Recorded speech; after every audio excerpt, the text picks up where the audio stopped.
atas nikmat Allah Subhanahu wa taala, Allah berkehendak semuanya akan jadi dan berlaku.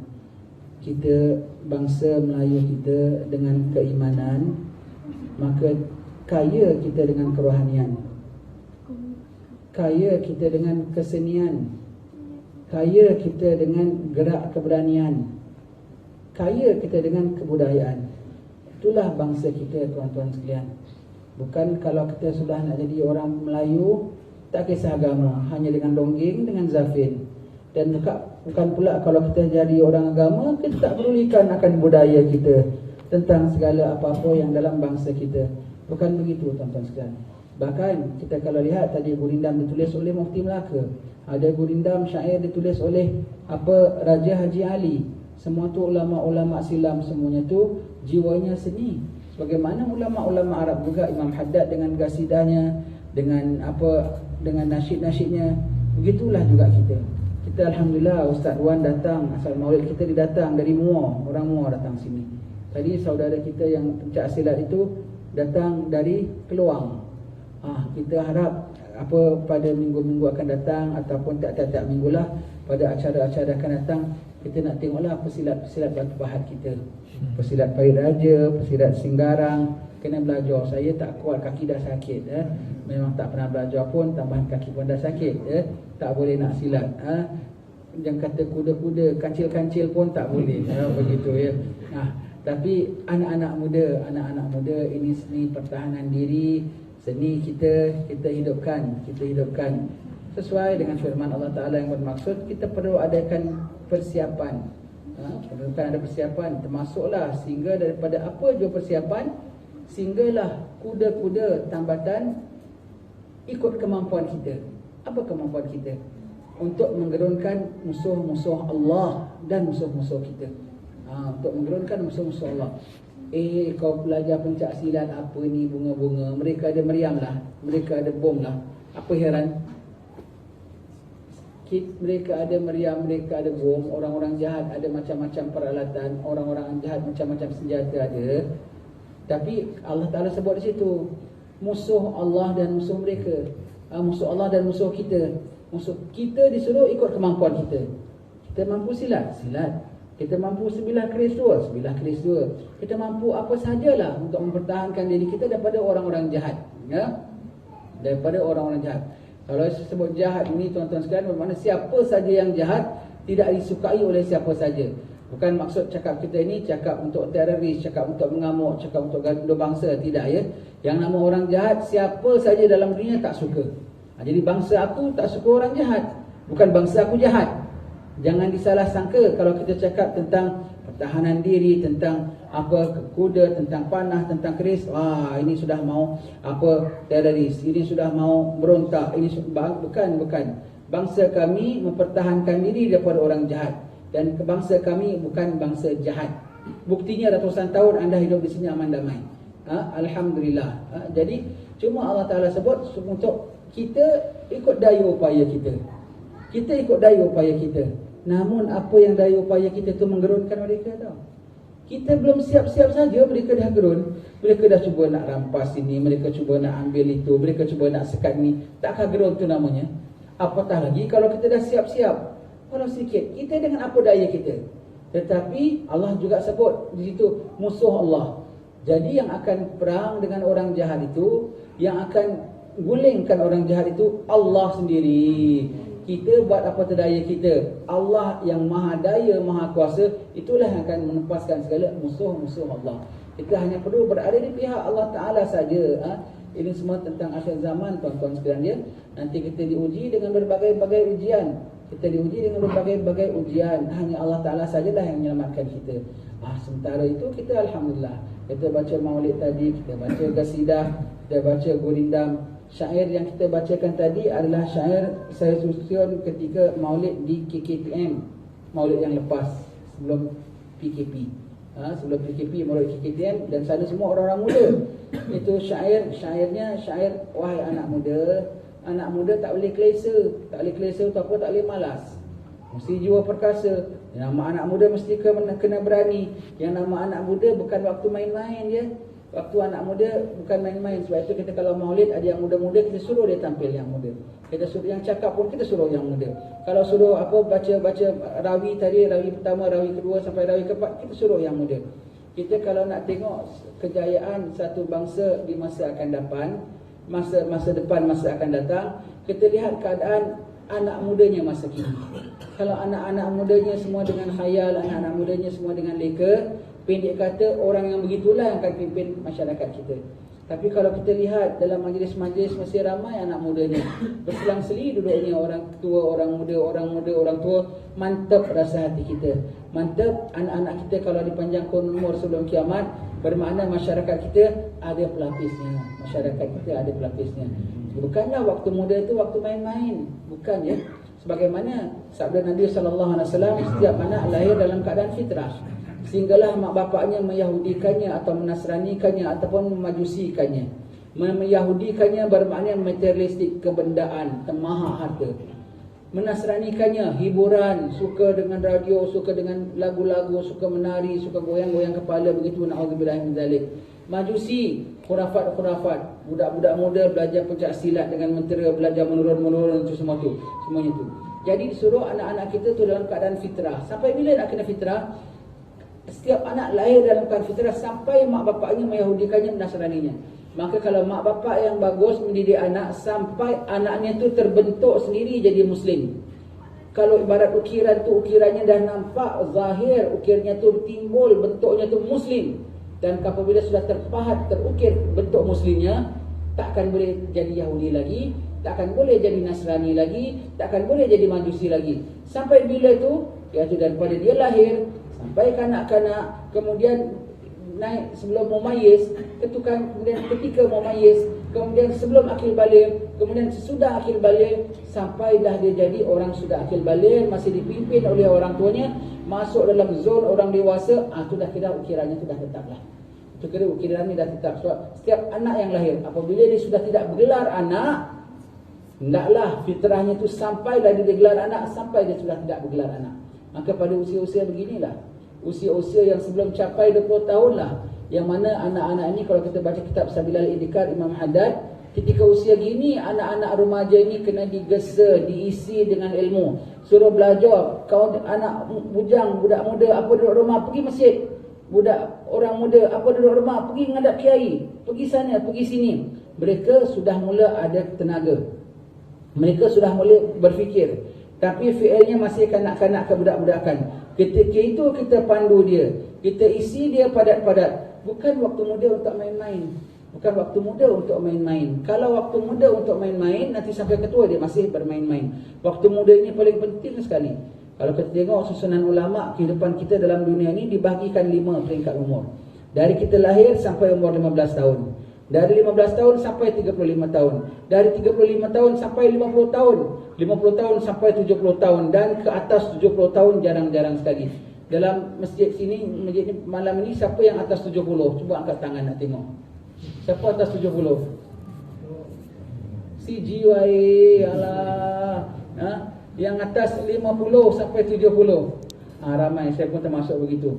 Yang paling penting sekali itulah peringkat kedua. Selepas peringkat kanak-kanak daripada umur 15 sampai 35. Jadi daripada dilepas akil baligh saja sampai umurnya 20 kena isi padu-padu. Dan kalau dia nak cemerlang nak apa semua pada usia beginilah, bukan dah dewasa nanti. Kita salah ya anak-anak muda, kita bilang tak apalah budak bujang, tak apalah budak masih belum besar, dia dia main-main. Anak muda kita biarkan main motor, naik motor sana sini. Anak-anak muda kita biarkan lepak-lepak di pusat-pusat beli belah. Anak-anak muda kita biarkan merambu tak tentu arah. Bukan begitu. Anak muda ni ketika ini dia belum sakit, dia belum terpengaruh sangat dengan dunia. Ketika itu isi. Sehingga kan anak-anak muda ini kalau dia mesti nak ada pencapaian dia sebelum umur 20 tahun. Ulama mengatakan kalau seseorang itu sudah sampai umur 20 tahun, dia belum capai kecemerlangan, dia tidak akan dapat kegemilangan lepas umur 20 tahun. Segala bidang apa pun, bidang ilmu apa semua nak capai sebelum 20 tahun. Baik itu tengok Kementerian Pelajaran pun budak-budak sekolah dah mula nak disalurkan ikut aliran ini, ikut aliran ini, aliran sains ataupun aliran teknikal ataupun aliran apa. Pada usia-usia begini, pada usia-usia begini dah mula daripada umur 13 14 dah mula ikut aliran bahasa, aliran ini. Apabila dewasa dia tinggal ambil jurusan itu, terus boleh masuk fakulti itu, terus boleh dapat degree, masters dan PhD. Mula-mulanya bila? Sedang remaja begini. Usia muda bukan usia main-main. Usia muda lah usia tengah kena isi betul-betul ingat Allah Ta'ala. Usia muda kena siapkan kita. Tengah-tengah tempat kalau di masjid-masjidnya, di surau-suraunya ada unit belia. Sepatutnya kita dulu masih kecil-kecil pun ada unit belia. Unit belia kita bikin apa tahu? Belum tikar. Angkat cerit cuci tangan. Tolong atur kasut orang-orang alim. Itu unit belia kita. Sekarang setengah tempat kalau ada unit belia, dia biarkan unit belia dengan kegiatan belianya, kegiatan remajanya, orang tua tak campur. Dia orang muda sesama orang muda bikin camping, bikin campfire di masjid, bikin apa-apa semuanya begitu. Kadang campur gaul lelaki perempuan apa semua. Budak muda bukan melibatkan orang muda, bukan serahkan dia begitu saja. Melibatkan orang muda perlu di-guide, dipandu oleh orang tua. Sebab mereka belum tahu mana betul, mana tak betul. Nafsunya sudah mula macam orang dewasa, tapi akalnya masih macam kekanak-kanakan. Tapi syaitan sudah tahu ini orang kita dah boleh masuk dalam perangkap. Syaitan dah tahu. Kalau mati pada usia begini, nampak orang budak-budak begini semua umur 18, 17 ini, agak-agaknya dah boleh jadikan sebagai pemimpin ke apa? Belum. Pada kita macam, budak masih mentah. Mentah tak mentah dia, kalau mati dah jawab soal kubur masing-masing tau. Sebab itu syaitan tahu diorang dah mukallaf ni, dah dewasa, dah akil baligh, tapi akalnya belum sempurna. Ketika itu nak dirosakkan oleh syaitan. Ketika itulah sebelum dia melangkah kepada usia adulthood, dewasa, kita bimbing, kita galakkan anak-anak muda kita.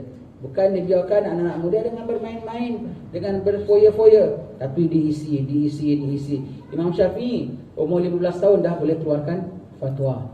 Imam Syekh Abu Bakar bin Salim umur 17 tahun sudah tulis kitab Fathul Basair. Habib Umar bin Hafiz kita umur 19 tahun sudah keluarkan kitab Khuluquna, akhlak kita, dengan cerita tentang ahli-ahli dunia, tentang pemimpin-pemimpin yang apa. Muda-muda belasan tahun dah capai kecemerlangan sebegitu, tuan-tuan sekalian. Maka jadilah mereka sebagaimana kita lihat kecemerlangannya pada usia berikutnya. Semua bergantung dengan pencapaian pada usia muda. Tambahan pada usia-usia gini, biasanya kebanyakan mereka belum kahwin, belum ada tanggungjawab untuk cari nafkah, belum ada tanggungjawab untuk didik anak, belum ada tanggungjawab mendengar isteri punya ngomel, belum ada tanggungjawab nak salin pampers anak semuanya tu. Jadi waktunya lapang untuk apa? Baca kitab. Waktunya lapang untuk menghadapkan orang-orang alim. Suka kami alhamdulillah kalau anak-anak muda ni digesa selalu ibadat kepada Allah Ta'ala, mempersiapkan diri. Syaitan dah adakan kita, tanpa kita aturkan untuk mereka, syaitan dah banyak agenda untuk mereka. Kita katakan tadi setengah-setengah tempat ada unit belianya, tapi diserahkan belia dengan belia saja. Maka dia atur ikut cara dia, bikin game, bikin apa semua. Nanti dah besar dia jadi AJK masjid yang game. Dia jadi AJK masjid yang bikin camping yang tidak-tidak. Macam PL kebudak-budakannya dibawa. Tidak, budak-budak muda dilibatkan dalam majlis orang tua begini. Dia perhati tengok macam mana cara orang tua duduk. Dia perhati tengok macam mana cara orang tua angkat talam. Dia perhati tengok macam mana orang tua kasih pandangan. Satu masa nanti dia akan ikut. Kalau dia dengan hal dia, apabila dia besar, dia buat hal dia juga ketika dia dah dewasa. Alhamdulillah, kita syukur kepada Allah Ta'ala. Pada malam ini kita lihat bumi Batu Pahat kita ni penuh berkat. Allah yang jadikan bumi ini berkat, Allah yang pilih bumi ini, Allah yang ada pengisian bumi ini. Dan kita tengok sekarang akhir zaman, Allah yang mempunyai kehendak. InsyaAllah hari Senin akan datang maulid bulanan di Masjid UTHM. Maulid pesen Melayu, pakai baju Melayu semua. Tapi saya dah panggil Habib-Habib datang. Kenapa saya panggil Habib-Habib datang? Kita biasakan datang selalu tetamu dari Hadramaut datang, Habib-Habib Indonesia datang, zuriat Rasulullah, orang alim-alim ulama, kiai kita sayang, tuan guru kita sayang, zuriat Nabi takkan tak boleh kita sayang, kena lebih-lebih kita sayang. Pandang wajah mereka, cinta mereka saja. Ulama yang Jawa kita pandang pun dapat pahala. Ini kan pula yang daripada zuriat Rasulullah sallallahu alaihi wasallam. Kan biasanya kerap mereka datang Ini tengah PKP tak boleh datang. Maka kangennya kita dengan mereka, rindunya kita suasana nakkan ceramah-ceramah kepada mereka. Maka ada di antara mereka yang memang menetap di tanah Melayu kita, di KL, di mana semua, di Johor pun ada yang begitu. Macam saya juga dihantar ke Batu Pahat, mereka juga dihantar ke tempat-tempat lain. Maka pumpung mereka di PKP-kan di sini. Maka hari Senin saya panggil mereka datang. Beberapa ramai, nanti orang datang dalam 4-5 orang lah dapat jadilah juga. Al-Habsyi ada datang nanti, Al-Haddad akan ada datang, Al-Attas insya-Allah akan datang juga kemari. Jadi kita lihat, kita baca Ratib Al-Attas, ambil Umar bin Abdul Rahman Al-Attas, nanti kita tengok cucunya depan mata kita. Kita baca Ratib Al-Haddad, baca kitab Imam Al-Haddad, cucunya ada tampil depan kita. Kita dengar Qasidah Habib Ali Al-Habsyi, cucunya ada datang bersama dengan kita. Syukur alhamdulillah. Nanti hari Senin maulidnya di UTHM, saya panggil mereka datang, kita dapat tengok wajah mereka, tengok tatap wajah mereka. Selalu saya pesan dengan kawan-kawan, kalau ada ulama-ulama yang datang, khususnya daripada Hadramaut, dari Jawa, ulama-ulama yang para salihin, saya selalu pesan kawan-kawan, kau datang, jangan kau hanya datang, aku boleh lihat wajah Habib. Tak nak, kita nak yang Habib boleh lihat wajah anda. Kalau boleh duduk depan, kalau boleh ambil cuti, datang duduk depan. Khususnya kalau yang bangsa orang ramai datang tu, ambil depan, biar kita boleh dinazrah oleh mereka. Kita memandang mereka saja dapat sentuhan dalam hati, kita dipandang oleh mereka itu lebih-lebih lagi. Sebab pandangan mereka itu dengan pandangan makrifat, pandangan mereka itu dengan pandangan firasat. Pandang mereka itu sambil dia tengok kita, kelemahan kita dia naikkan darjat. Begitu orang-orang alim tampil. Dan selalu saya pesan, kalau ada orang-orang alim, kita dengar ceramah mereka, tengok muka mereka, tengok tangan mereka, tengok jari mereka. Inilah tangan-tangan yang insya-Allah akan petik buah-buahan jannah. Inilah tapak kaki yang akan sembrang satu mustaqim seperti kilat menyambar. Kok yakin kita ya? Cina pun boleh masuk syurga lah. Betul tak? Cina pun boleh petik buah syurga.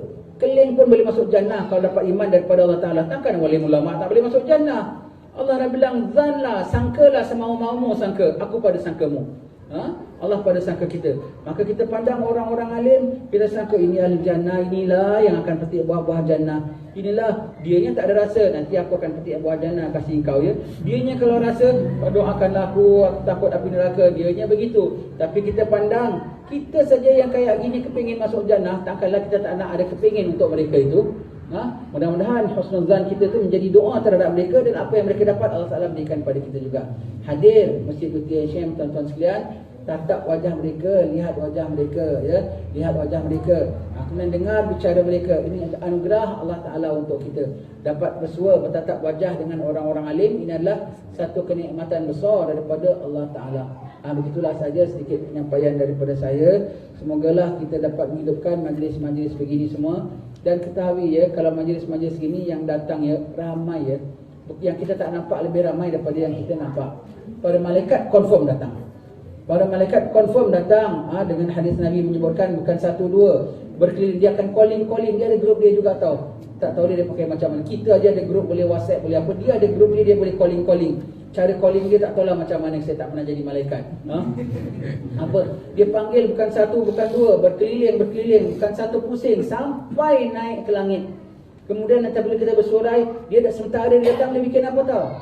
Dia dah datang, dia mendoakan ketenangan untuk kita. Rasa tenang tak dalam majlis ini?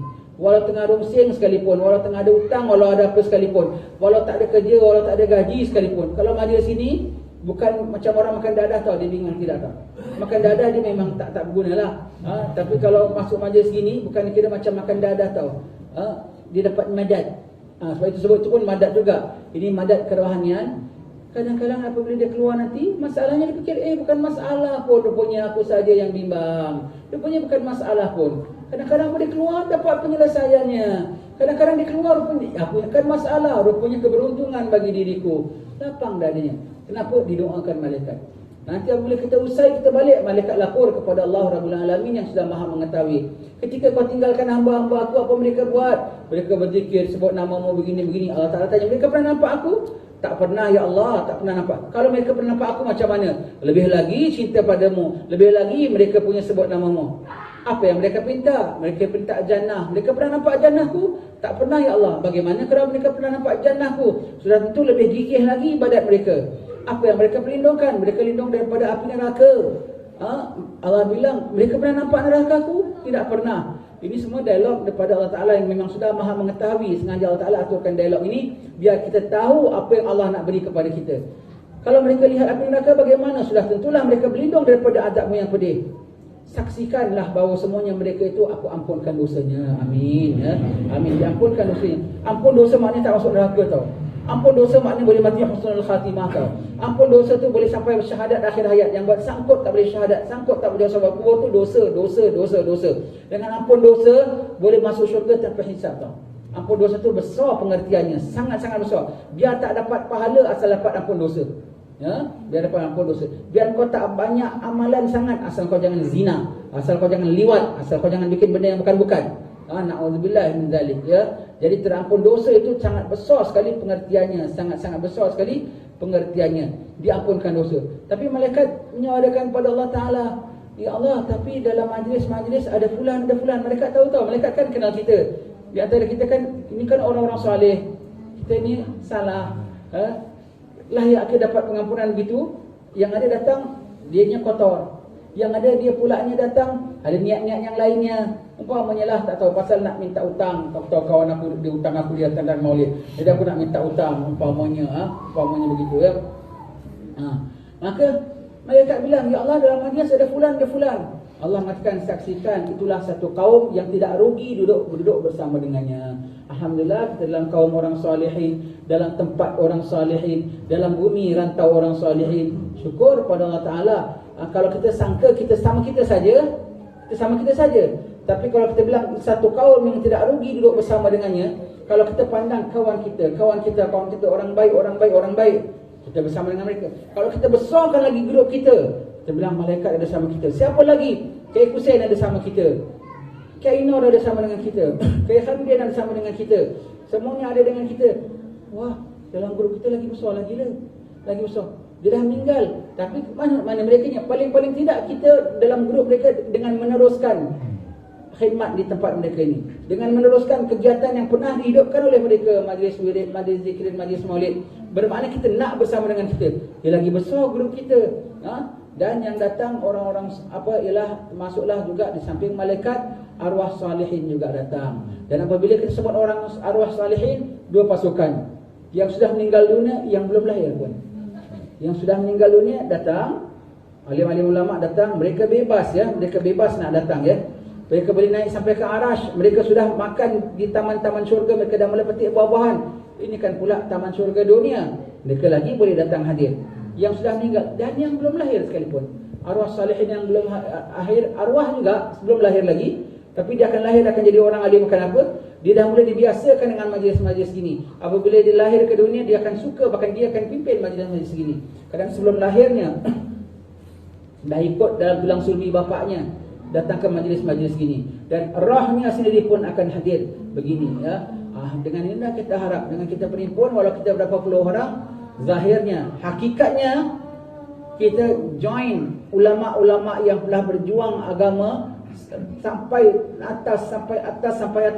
Sekarang giliran kita buat apa yang kita patut. Nanti apabila kita mati, kita join grup yang telah meninggal dunia, orang lain pula ambil alih. Begitulah seterusnya. Sekian saja, semoga apa yang kami sampaikan ini Allah Ta'ala berkati dan rahmati, menjadi sedikit pedoman untuk kita semua. Kita minta Ustaz Melih baca doanya.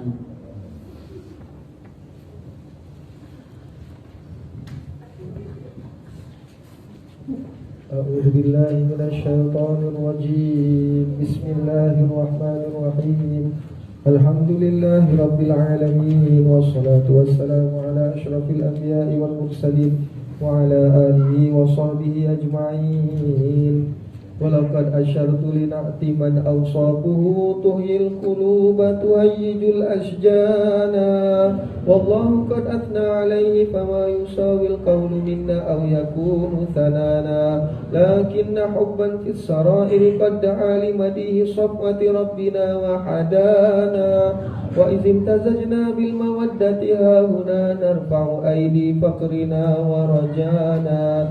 Lil wahidil ahadil aliyyi ilahina mutawassili متوسلين بمن إليه دعانا مختاري وحبيبي وصفي زين الوجود به الإله حبانا يا ربنا يا ربنا يا ربنا بالمصطفى اقبلنا أجب دعوانا أنت لنا يا ذخرنا في هذه الدنيا وفي أخرانا أصلح لنا الأهوال واغفر ذنبنا ولا تؤاخذ ربي إن أخطانا واسلك بنا في نهج طه المصطفى ثبت على قدم الحبيب خطانا أرنا بفضل منك طلعة أحمد في بهجة عين الرضا ترعانا واربط به في كل حال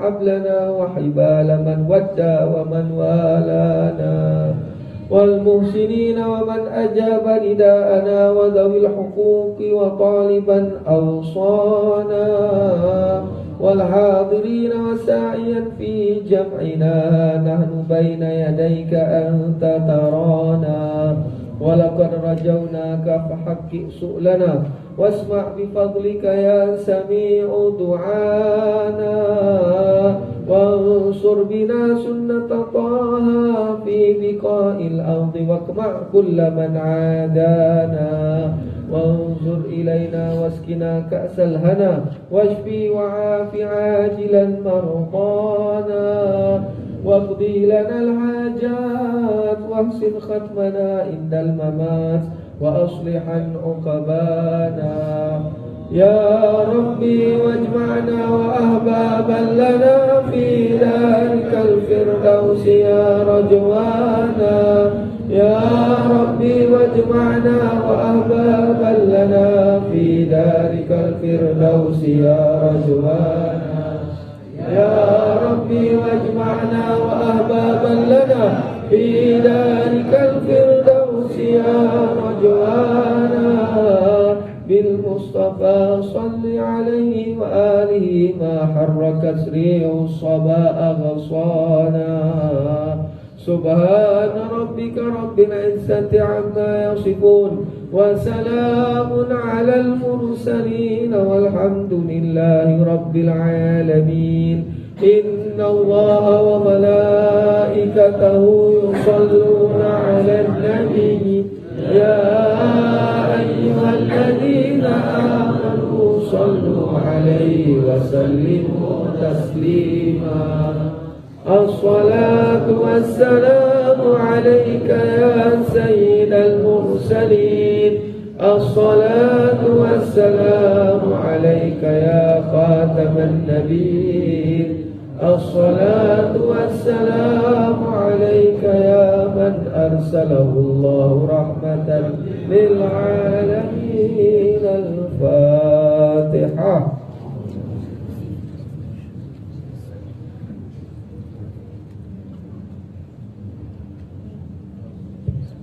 ربنا تقبل منا إنك أنت السميع العليم وتب علينا إنك أنت التواب الرحيم واختم بالصالحات أعمالنا وآجلنا يا الله يا كريم اللهم اغفر لأمة سيدنا محمد صلى الله عليه وسلم اللهم ارحم أمة سيدنا محمد صلى الله عليه وسلم اللهم استر أمة سيدنا محمد صلى الله عليه وسلم اللهم اجبر أمة سيدنا محمد صلى الله عليه وسلم وفعل كذلك يا الله بذرية سيدنا محمد صلى الله عليه وسلم وصلى الله على سيدنا محمد وعلى آله وصحبه وسلم دعواهم فيها سبحانك اللهم وتحياتهم فيها سلام وآخر دعواهم أن الحمد لله رب العالمين تقبل الله منكم.